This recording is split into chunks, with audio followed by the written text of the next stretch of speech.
Hey, this is Sarah Richardson from Rise and Shine Running, and I just posted a video blog about how to dress in severely cold weather, and I just wanted to follow that up with how I structure my runs during that time period too. So when it's super cold out, here's a couple of tips.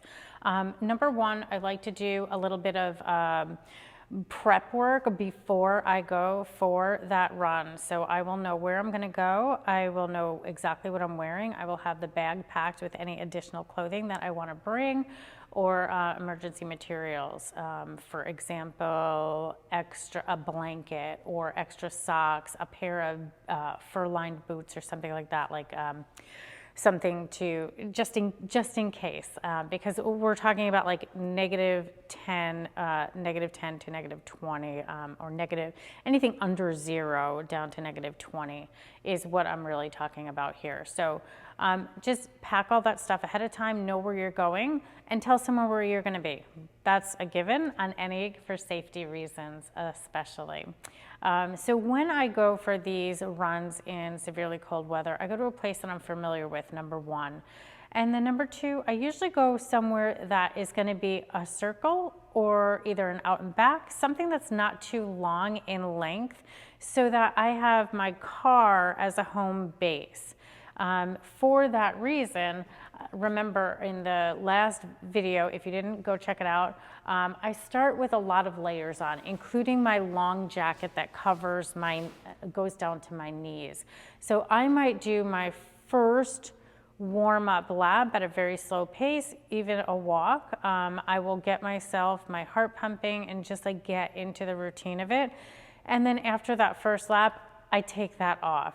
Then I start going, my warm-up is done, then I keep going, I work on my workout. And I'm still passing my car every now and again, so that if I want to switch out my heavy hat for my ear band over my face mask, I can do that.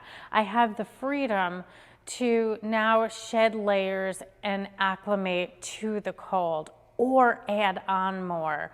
Or if I'm, feeling like this is not the day, something's not feeling right, I may call it a day. So it really is dependent on where I'm at in any given time, but I want to make sure that I'm accessible to an emergency exit and or shedding layers as I go. And then if there's, if I'm doing a long run and I require any fuel, I would also have in my car a small cooler with my water, with my hydration, with a snack, whatever I need, and I would keep it in that cooler so it doesn't freeze solid, right? So most times we think of coolers as actually keeping things cold, but in this case, it would keep it from freezing solid. All right, so when again, just to recap, I go somewhere familiar, I tell someone where I'm going, and I make it a shorter loop. So that could be anywhere between a 1/4 mile to a 3-mile loop, whatever is gonna be short for you on that given day.